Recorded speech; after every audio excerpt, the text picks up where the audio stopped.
Anjos, e quem são eles e quais os mais importantes citados pela Bíblia? Os anjos Miguel, Rafael e Gabriel são os mais conhecidos, mas existem vários outros. Calma, nós vamos te explicar melhor esse papo de anjo. É comum encontrarmos pessoas com nomes de anjos. Geralmente, essas pessoas vêm de famílias religiosas que escolheram o nome a dedo. Mas, afinal, você conhece quais foram os anjos mais importantes da Bíblia? E a história dessas seres de luz, você já ouviu falar em alguma delas? Tudo bem, nós vamos te contar um pouco mais sobre cada um desses anjos e suas histórias.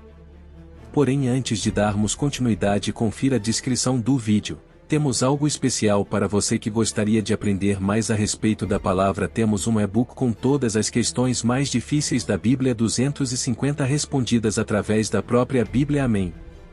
Esses são os principais anjos citados na Bíblia. Deixaremos para o final o anjo caído mais poderoso citado em Apocalipse, ao qual a maioria dos cristãos não sabe, infelizmente, que ele está na Bíblia. Você vai se assustar com isso.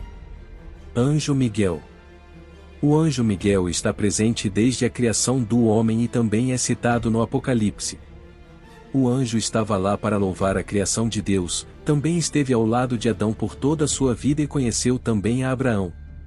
É conhecido como o protetor dos desprotegidos e você o conhece porque ele é um dos mais importantes dentro das religiões cristãs. O Miguel foi o anjo encarregado de derrotar Satanás no céu na grande rebelião que aconteceu antes mesmo da criação do mundo. Ele expulsou Satanás.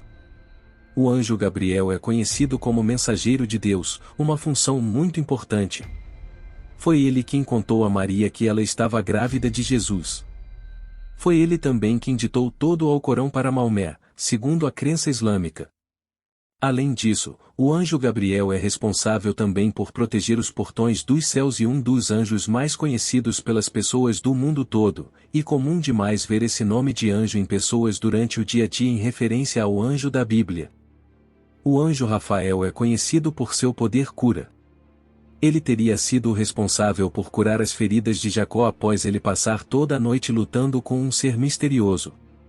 Algumas versões da Bíblia apontam que também foi Rafael quem expulsou Adão e Eva do Jardim do Éden. Isso ainda tem um debate entre todos os teólogos, mas algumas versões apontam que esse anjo foi responsável por tirar o homem do jardim, e ele estaria responsável por diversas funções no Apocalipse.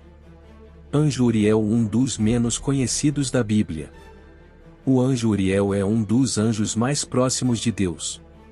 É responsável por aplicar as punições dadas aos pecadores. Inclusive, teria feito parte da tropa que acabou com as cidades de Sodoma e Gomorra. Uriel significa o fogo de Deus. Em vida de Adão e Eva, Uriel é representado como o espírito, dos querubins, referido no 3º capítulo do Gênesis.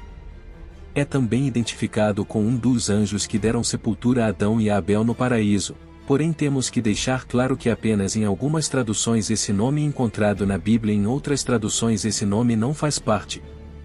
O anjo Geliel é responsável por intermediar nossas relações e também por garantir a justiça sempre. Como? Acontece que é ele quem controla o destino dos governantes e é também quem defende o povo, quando é injustiçado. Além dessa tarefa, Geliel também ajuda na reconciliação entre casais e inimigos. Tudo para garantir o bom relacionamento e evitar a infidelidade nos casamentos e luta contra forças poderosas das trevas. Esse anjo também não é mencionado na Bíblia com esse nome, porém algumas passagens dão a entender a sua existência. Abaddon ou Apolion, o anjo caído mais misterioso de toda a Bíblia, no qual muitos esquecem que ele existe até os dias de hoje. Quem é Abaddon ou Apolion? É somente no livro do Apocalipse que Abaddon ou Apolion aparece de forma personificada. O apóstolo João escreve que o nome Abaddon, em hebraico, e Apolion, em grego, é o nome no anjo que reina sobre o abismo. A figura desse anjo do abismo está diretamente relacionada à ideia de punição e destruição. Então o escritor do Apocalipse usa Abaddon e Apolion para transmitir o sentido de o destruidor.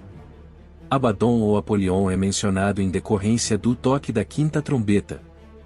O texto diz que quando a quinta trombeta foi tocada, João viu uma estrela que havia caído do céu sobre a terra. Essa estrela caída recebeu a chave do poço do abismo. Quando esse poço foi aberto, criaturas atormentadoras saíram dele para castigar os homens iníquos. Essas criaturas eram lideradas pelo próprio anjo do abismo.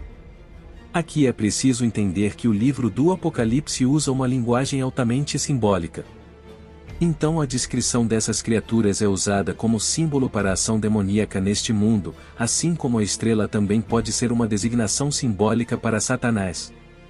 Exatamente por isso a maioria dos estudiosos relaciona o anjo do abismo chamado Abaddon ou Apolion, com a própria estrela caída. Dessa forma, Abaddon ou Apolion pode ser um título para Satanás. Mas também é verdade que alguns estudiosos preferem tentar distinguir Satanás desse anjo do abismo, ainda que essa distinção seja pouco provável. Abaddon ou Apolion é o anjo do abismo. O escritor do Apocalipse diz que a estrela que caiu do céu recebeu a chave do abismo. Curiosamente, nesse ponto algumas pessoas cometem um dos erros de interpretação mais descabidos do livro do Apocalipse. Essas pessoas tentam identificar Abaddon ou Apolion como sendo o próprio Jesus. Essa interpretação lamentável ocorre principalmente por causa de um entendimento completamente equivocado de Apocalipse 1h18.